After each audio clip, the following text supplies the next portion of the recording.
আর রোদের কথা না বললেই নয়, কারণ কাতারের কথা শুনলে সর্বপ্রথম রোদের কথা মুখে আসে। এটা হচ্ছে ঐতিহ্য উচ্চরণ। আমরা কিন্তু দেখতে পাচ্ছি যে ভরপুর রোদ জিনিসটা, এত ভরপুর রোদ যা মনে করেন বলার বাহিরে।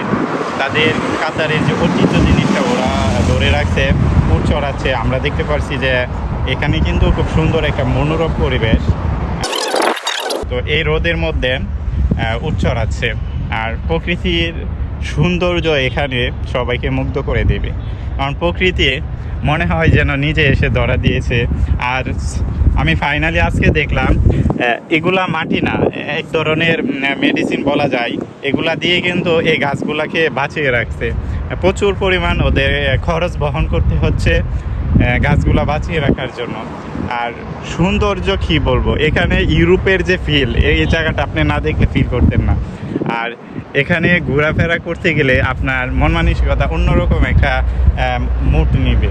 আর এখানে আমি আসার পিছনে মেন কারণ হচ্ছে আমার সাথে আছে কয়েকজন সহযোদ্ধা, তাদের সাথে ঘুরতে এসেছি। রোদের তীব্রতা এত পরিমাণ, তারা কিছুক্ষণ আগে হাসি খুশি ছিল, এই মুহূর্তে তাদের মুড অন্যরকম হয়ে গেছে, কারণ খুব ক্লান্ত তো সবাই।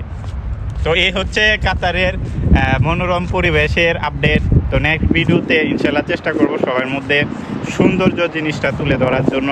প্রকৃতির অপরূপ সৌন্দর্য কোন কোন জায়গাতে আছে আপনাদের মধ্যে তুলে ধরবো কাতারে। ধন্যবাদ সবাইকে, ভালো থাকবেন, সুস্থ থাকবেন।